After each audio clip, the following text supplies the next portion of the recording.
इस वक्त आपको सीधे ऊधम सिंह नगर लेकर चल रहे हैं, जहां पर उत्तराखंड के मुख्यमंत्री पुष्कर सिंह धामी मौजूद हैं और अपने संबोधन को कर रहे हैं।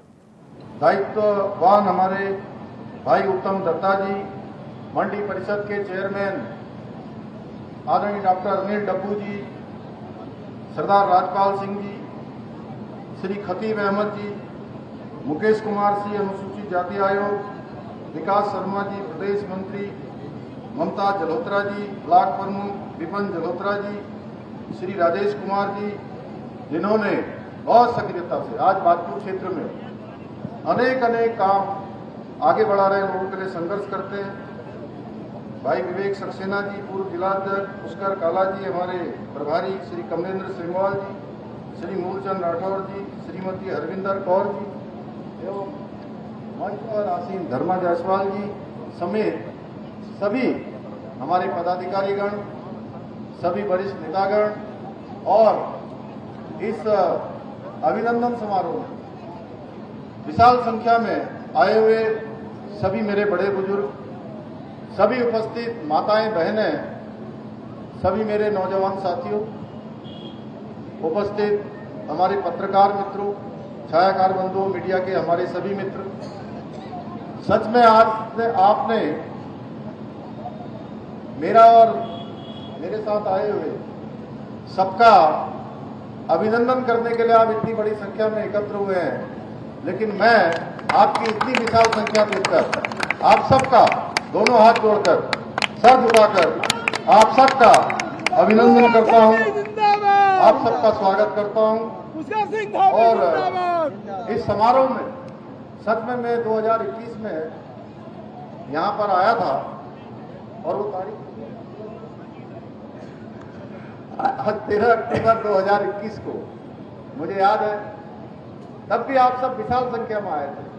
लेकिन मैं आज देख रहा हूं जितनी यहां पर कार्यक्रम संयोजकों ने कुर्सियां लगाई हैं, उससे दुगने लोग इस कार्यक्रम के आसपास हैं।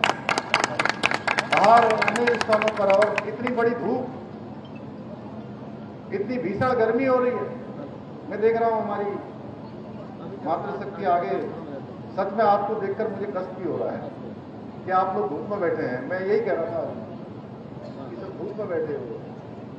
आप सबको मैं प्रणाम करता हूं, आपके प्रेम को और इतना प्रेम, अपनापन और मान सम्मान देने के लिए मैं अपने सभी बुजुर्गों का, माताओं बहनों का, सभी नौजवान साथियों का, हमारे मीडिया के बंधुओं का भी दिल से आप सबका आभार व्यक्त करता हूं कि गर्मी में भी आप गर्मी का एहसास नहीं होने दे रहे किसी को। आप सभी के लिए और मेरे लिए विशेषकर से, और हमारे जो युवा साथी हैं, मैं उनकी नारेबाजी देख रहा हूं, मुझे भी चुप करवाना पड़ रहा है। आदमी भट्टी जब भाषण दे रहे थे तो मुझे लगा कि उनको मुझे, अभी मैंने आपका नाम इसलिए दे दिया कि आप मुझे भी रोक दो। तो जब आदरणीय भट्टी जब भाषण दे रहे थे तो हमारे युवा साथियों का जोश और उत्साह देखकर सच में मुझे बहुत खुशी हो रही थी। मुझे बहुत प्रसन्नता हो रही है कि आप सबका इतना जोश, इतनी ऊर्जा आपके अंदर है, और आज सबके चेहरे पर जो खुशी की झलक है, उसे देखकर मैं समझ सकता हूं कि वास्तव में शिक्षा में ऐतिहासिक काम हो रहे हैं। ऐतिहासिक काम हो रहे हैं। शुक्ला जी ने बहुत विस्तार से बताया। यहाँ पर एम्स खुल गया और 2025 में एम्स चालू होने वाला है। यहाँ मॉडल कॉलेज बन गया, हाईटेक बस अड्डा बन गया। हमारे जो नगला वाले लोग थे उनको बचाने के लिए आपने संघर्ष किया, आगे आए और उसका भी रास्ता निकल गया।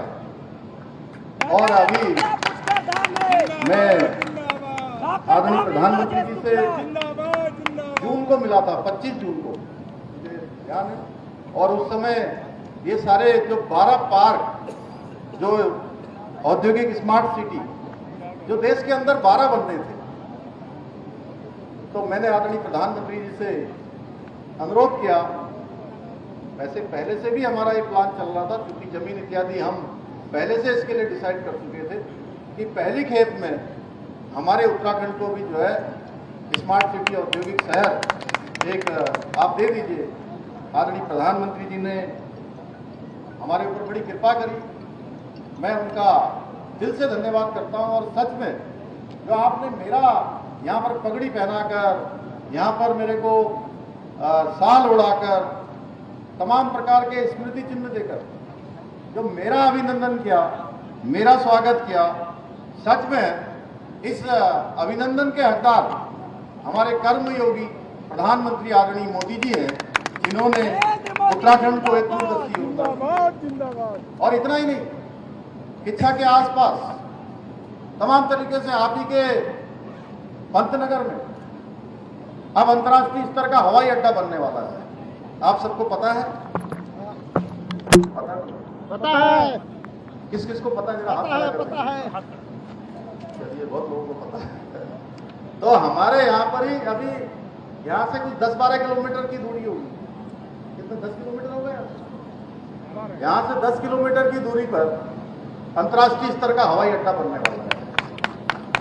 और उस हवाई अड्डे के बनने से शुक्ला जी तो बहुत पहले से, जब पहली बार विधायक के रूप में गए थे, तब से लगातार यहाँ प्रयास कर रहे हैं। हमारे शिव अरोड़ा जी कर रहे हैं और आदरणीय भट्ट जी तो भारत सरकार की सारी मीटिंगों में इसकी बात करते हैं। अभी नई हमारी मोनिका जी यहाँ आई, मोनिका ही नाम है एयरपोर्ट की, तो मैं उनसे जब भी मिलता हूँ तब मैं उनसे यही कहता हूँ कि हमने 850 एकड़ जमीन अंतर्राष्ट्रीय हवाई अड्डा बनाने के लिए उत्तराखंड सरकार की तरफ से भारत सरकार को हस्तांतरित कर दी है। सारी जितनी प्रक्रिया होती है वो प्रक्रिया पूरी कर ली है। अब जल्दी से जल्दी आप भारत सरकार की प्रक्रिया को आगे बढ़ाइए और जल्दी से जल्दी पूरे देश दुनिया के लिए ये हमारा अंतर्राष्ट्रीय हवाई अड्डा पंतनगर का चालू हो जाए।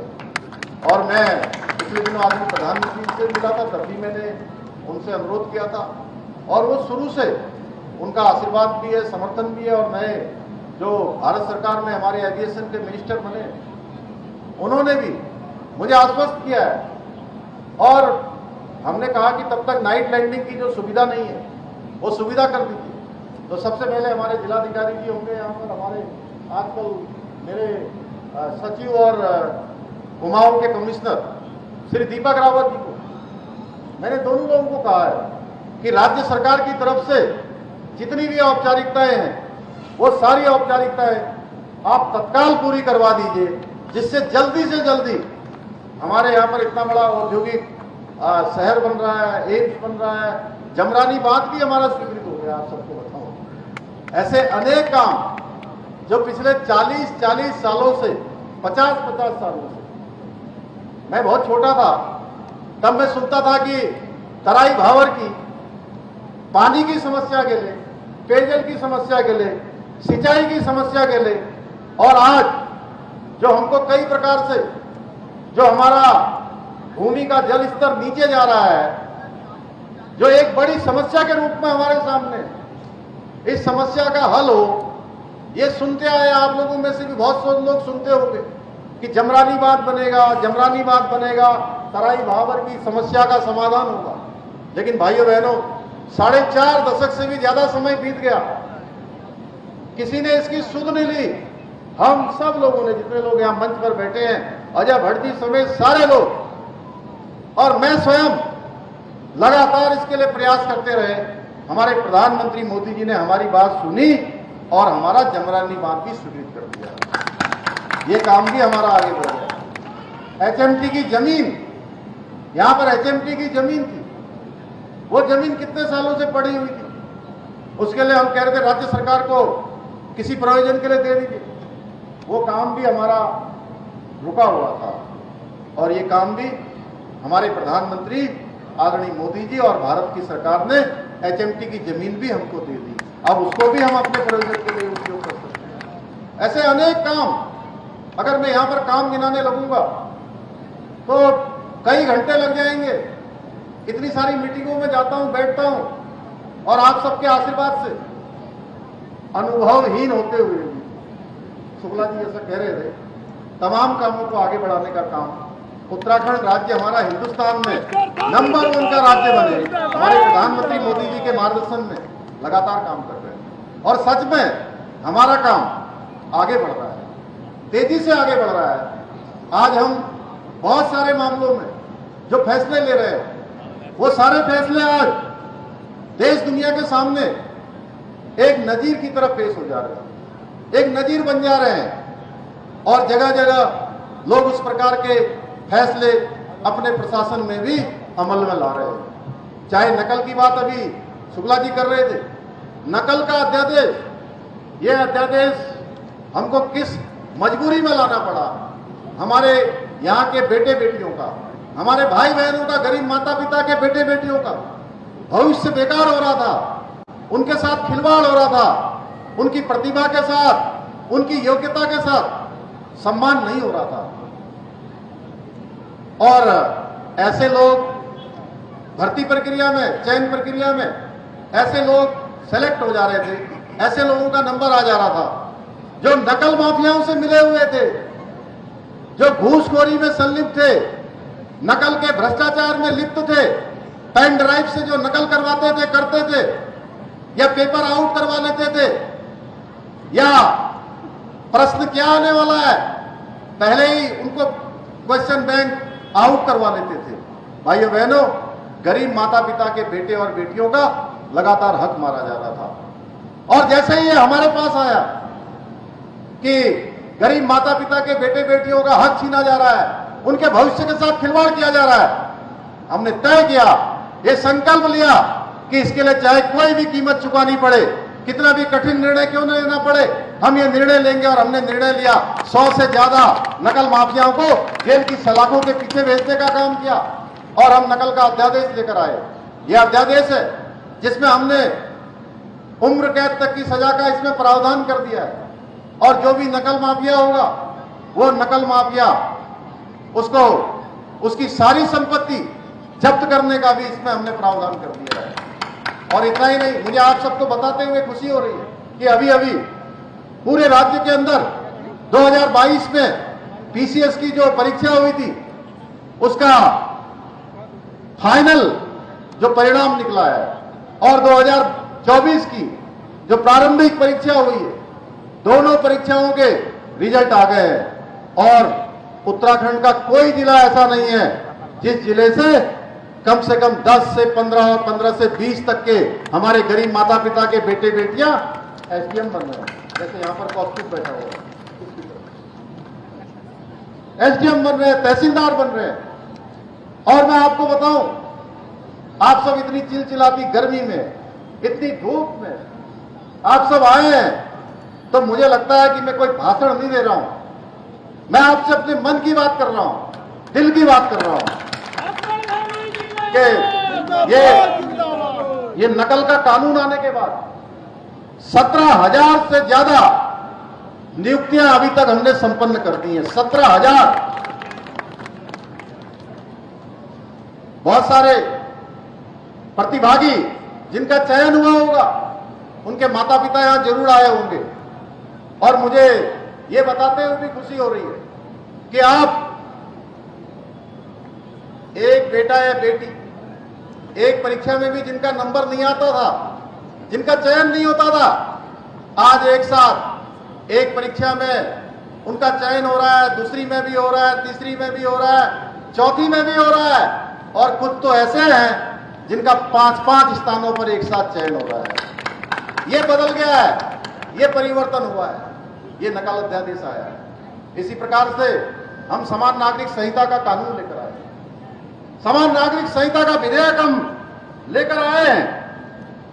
और उत्तराखंड देवभूमि को यह गौरव प्राप्त हो गया है। देश की आजादी के बाद उत्तराखंड पहला राज्य है जहां पर समान नागरिक संहिता का विधेयक बनने के बाद बहुत जल्द लागू होने वाला है, एक्ट के रूप में लागू होने वाला है।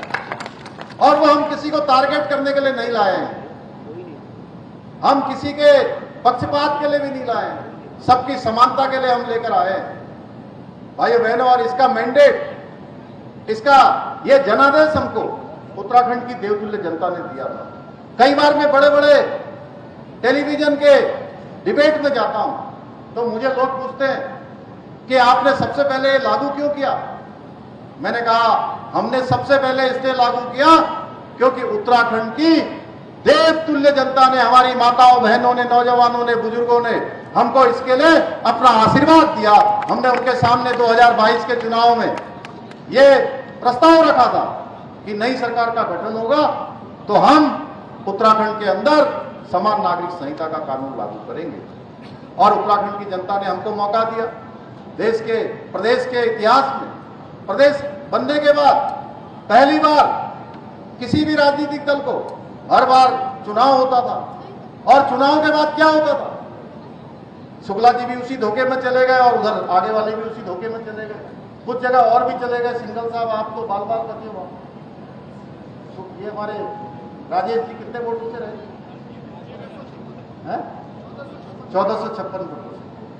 सबको लग रहा था, क्योंकि हर बार होता यहाँ था कि हर बार चुनाव होता था और चुनाव के बाद सरकार बदल जाती थी। ये चुनाव हुआ जी, जो सरकार चल रही है अगली सरकार आ गई, फिर चुनाव हुआ, जो सरकार चल रही है फिर अगली सरकार आ गई, अगली पार्टी की सरकार आ गई। इस बार भी लोगों के मन में यही था, यही बड़े बड़े हमारे जो विद्वान थे राजनीति के क्षेत्र, उनका भी विश्लेषण यही था कि इस बार सरकार बदल जाएगी। लेकिन उत्तराखंड की देवतुल्य जनता ने ये परिपाटी तोड़ दी, ये मिथक तोड़ दिया और नया इतिहास बना दिया। लगातार भारतीय जनता पार्टी की सरकार पहले भी थी, उसी सरकार को आगे भी सेवा करने का अवसर प्रदान कर दिया। भाइयों बहनों, इसलिए मैं कहता हूं कि ये विधेयक हमने नहीं बनाया, ये विधेयक विधानसभा में मैंने उसके लिए संकल्प प्रस्तुत किया, मैंने विधानसभा में उसके लिए सदन की आज्ञा मांगी कि ये विधेयक हमारा जो है पास कर दीजिए, ये विधेयक मैं प्रस्तुत कर रहा हूं। लेकिन उत्तराखंड के एक एक व्यक्ति ने इस विधेयक को पारित किया है, एक एक माता बहन ने पारित किया है, एक एक नौजवान ने, एक एक बड़े बुजुर्ग ने। भाइयों बहनों, इस प्रकार हमको यह भी एक गौरव प्राप्त हो गया है। इसके साथ साथ आपने देखा होगा अभी हल्द्वानी में कुछ दिनों पहले 8 फरवरी 2024 को एक बड़ा दंगा करने की कुछ लोगों ने साजिश करी थी, आगजनी तोड़फोड़ करने की कोशिश करी थी। हमने उस समय तत्काल जो कानून व्यवस्था की स्थिति को संभालने के लिए जरूरी काम है वो किया, और जिन्होंने ये तोड़फोड़ की घटना को अंजाम देने का काम किया, आगजनी करने का काम किया, उनकी जहां जगह होनी चाहिए उस जगह पर हमने उनको भेजने का भी काम किया। और साथ ही हम उत्तराखंड की विधानसभा में एक ऐसा नया कानून लेकर आ गए, ये कानून भी हमने पास कर दिया, ये कानून भी हमारे प्रचलन में आ गया कि आप कोई भी दंगा करेगा, तोड़फोड़ करेगा, आगजनी करेगा, पथराव करेगा, इसमें कोई सरकारी संपत्ति, निजी संपत्ति का नुकसान होगा, उस निजी संपत्ति और सरकारी संपत्ति के नुकसान की एक एक पाई की भरपाई अब उसी दंगा करने वाले से सुनिश्चित की जाएगी। भाइयों बहनों, क्योंकि उत्तराखंड देवभूमि है, यहां सब एक दूसरे के साथ मिलजुल कर रहते हैं, लेकिन उत्तराखंड के अंदर धर्मांतरण नहीं चलेगा, उत्तराखंड के अंदर अतिक्रमण नहीं चलेगा, उत्तराखंड के अंदर लैंड जिहाद नहीं चलेगा। उत्तराखंड के अंदर आप देख रहे होंगे अखबारों में कुछ लोग थूक जिहाद कर रहे हैं, ये थूक जिहाद भी नहीं चलेगा। उनके समाज के लोगों को आगे आना चाहिए, जो पढ़े लिखे लोग हैं उनको आगे आकर जो भी खराब चीज है उसको रोकने के लिए कहना चाहिए, जो गलत चीज है वो कहीं बर्दाश्त नहीं होगी, और देवभूमि उत्तराखंड में किसी कीमत पर ही बर्दाश्त नहीं होगी। उत्तराखंड को आगे बढ़ाने के लिए हम लगातार काम कर रहे हैं। भाइयों बहनों,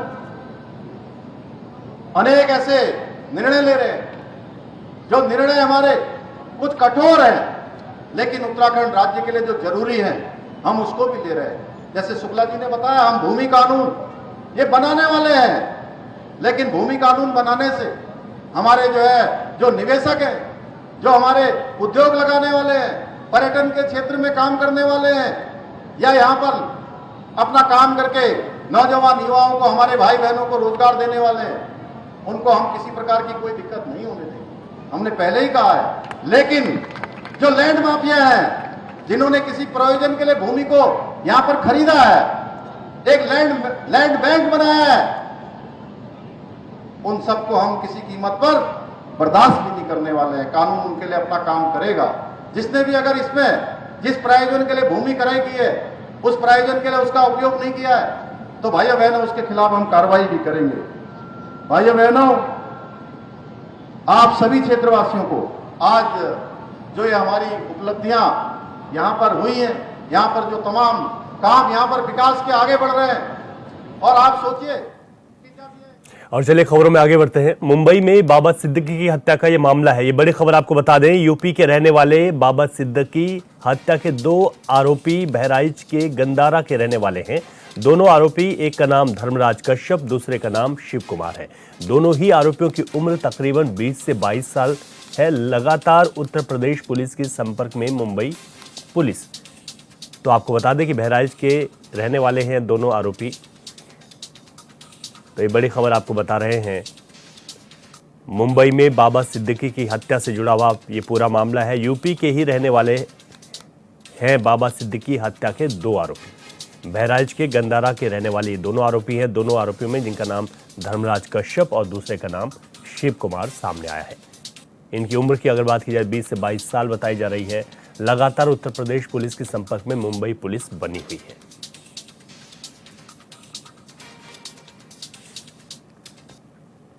रायबरेली में राजनीतिक चाणक्य के रूप में जाने जाने वाले बीजेपी के पूर्व विधायक गजाधर सिंह का हार्ट अटैक आने से निधन हो गया। बताया गया कि पूर्व विधायक गजाधर सिंह ने अपने राजनीतिक करियर की शुरुआत डीह के ब्लॉक प्रमुख बनकर की थी। वह रायबरेली को ऑपरेटिव बैंक के 4 बार अध्यक्ष भी रहे।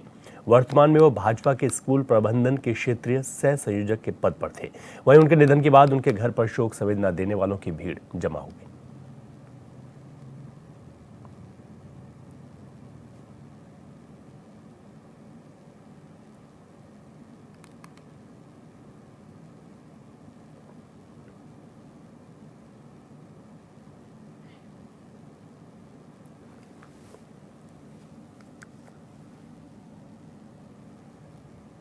और हमारे संवाददाता असद खान फोन लाइन पर हमारे साथ हैं। असद, वहाँ पर सांत्वना देने वालों की जो भीड़ है वो लगने लगी है, और उनके अगर पूरे हम करियर को देखें तो काफ़ी महत्वपूर्ण और चाणक्य भी माने जाते थे।